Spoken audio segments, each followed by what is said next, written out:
Noite de Estrelas tem o grande prazer de receber hoje a visita da futura rainha do rádio, Emilinha Barba.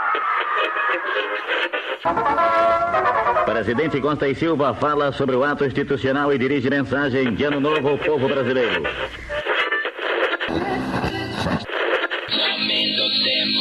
Ainda névoa úmida, ainda infiltração. Às 6 da tarde você já sabe, sintonia no 100,9 trazendo para você o Hit Parade Jovem Pan. As 12 mais pedidas por você. Hoje tem algumas surpresas, algumas indicações, vão pintar também entre as 12 mais. Fique ligado, né?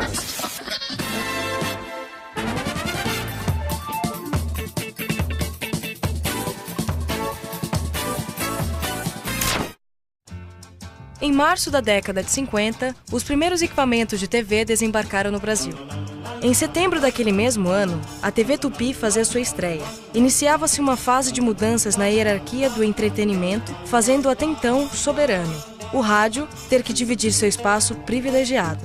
Contudo, a TV chegou a incomodar realmente apenas 5 anos mais tarde, quando começou a tomar os recursos que compunham a base das emissoras de rádio. Os principais talentos, e isso não incluiu apenas artistas, mas também administradores e produtores, migraram para a TV, que ficou também com parte das verbas publicitárias da época. Não adianta bater, eu não deixo você entrar. As casas pernambucanas é que vão aquecer o meu lar. Vou comprar flanelas, lãs e cobertores. Eu vou comprar nas casas pernambucanas e nem vou sentir o inverno passar. Casas pernambucanas. Foram prejuízos significativos causados pela televisão e o início da derrota do rádio. A década de 60 veio com uma profunda necessidade de mudança na estrutura de programação do rádio, uma transição que levou 20 anos para ser concluída. As primeiras mudanças ocorreram no esquema que foi chamado de rádio musical e rádio eclética.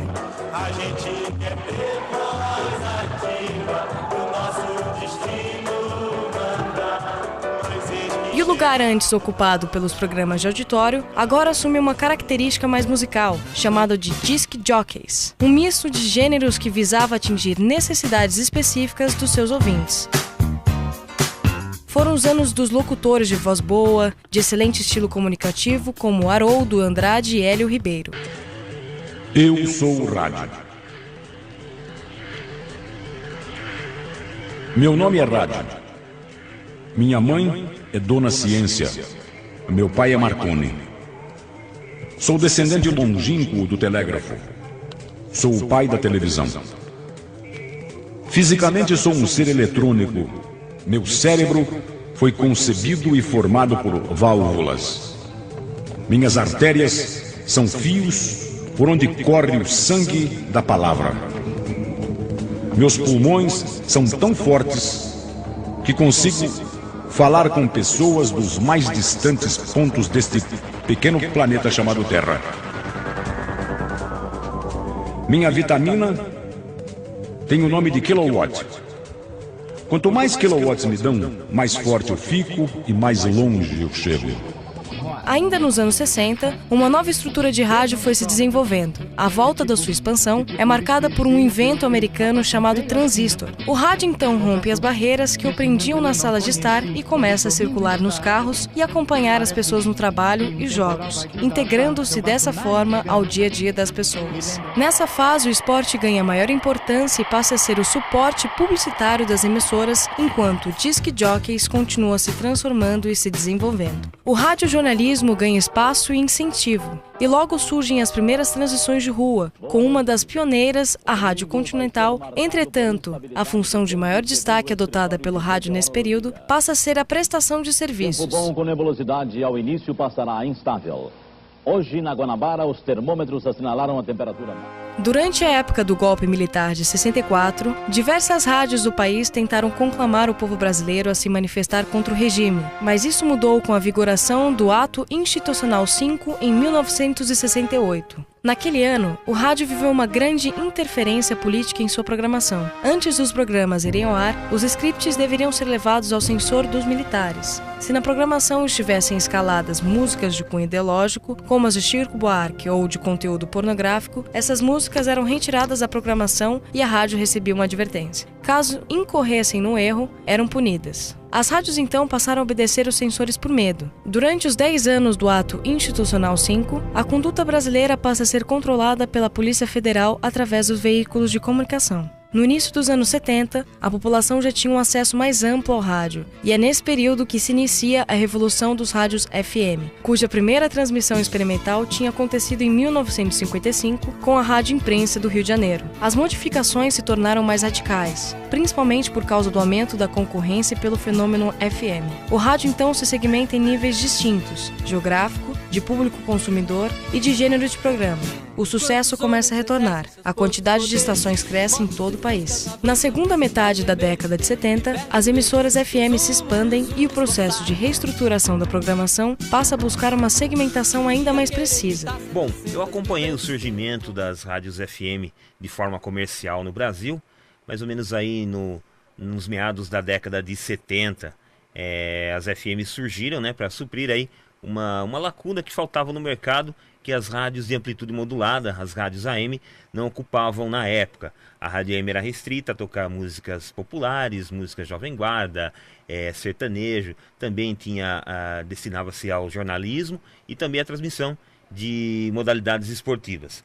O FM chegou de forma meio tímida, como se fosse um som ambiente de consultório de médico. Era uma programação mais musical, pouca locução. Quando havia locução, uma locução bem coloquial, que o locutor anunciava, inclusive até o nome do compositor da música. E assim foi até mais ou menos o final da década de 80. Em 1978, um disc jockey chamado Julinho Mazei, brasileiro, morava em Nova York, e lá ele começou a produzir alguns programas gravados para trazer para o Brasil, oferecer para essas rádios. E bateu nas portas das FMs, né?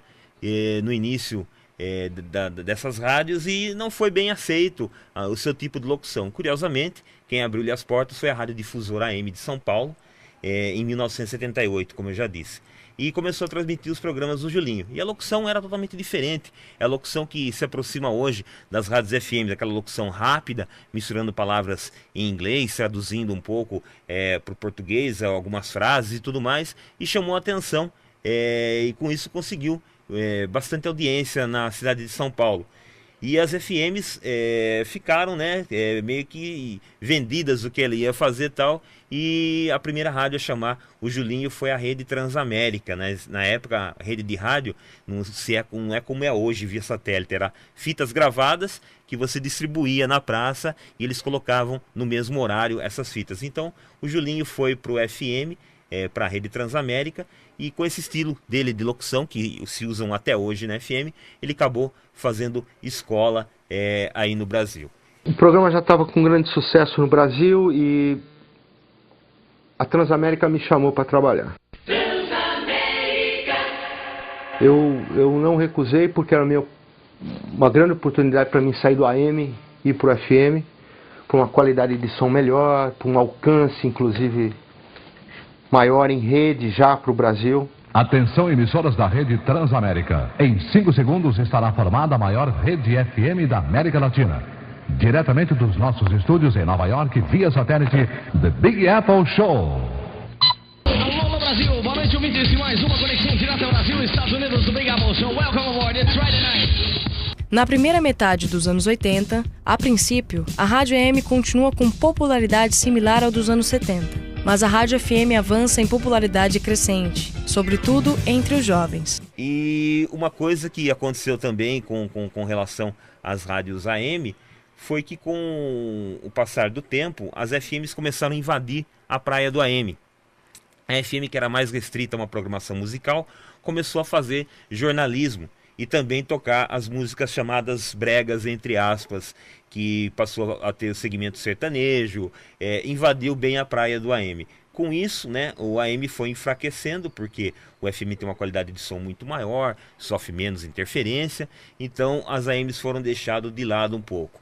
O perfil popularesco, influenciado pelos programas de auditório, Chacrinha, Edson Cury, Raul Gil e Silvio Santos, passa a ser formatado em FM, que também começa a parasitar o perfil da rádio AM, segmentando sua programação com linguagens específicas. A segunda metade dos anos 80 traz uma onda de snobismo com as rádios AM, principalmente por parte dos jovens, que passam a enxergá-la como algo ultrapassado e até mesmo brega. O domínio cada vez maior da melhor linguagem do rádio produziu programas mais atrativos e cumpridores de sua função. O rádio começava a se estruturar em associações e redes, unindo forças, somando talentos, maximizando investimentos, compartilhando experiências e aumentando sua importância. Décadas depois, o rádio apenas começava a reviver seu enorme potencial.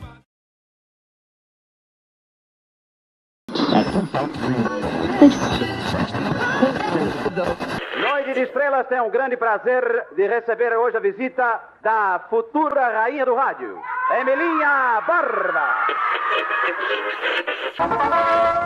Presidente Costa e Silva fala sobre o ato institucional e dirige mensagem de Ano Novo ao povo brasileiro.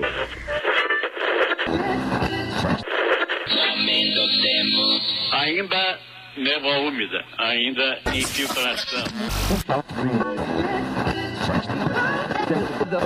Às 6 da tarde, você já sabe. Sintonia no 100,9, trazendo para você o Hit Parade Jovem Pan. As 12 mais pedidas por você. Hoje tem algumas surpresas, algumas indicações. Vão perder também entre as 12 mais. Fique ligado, né?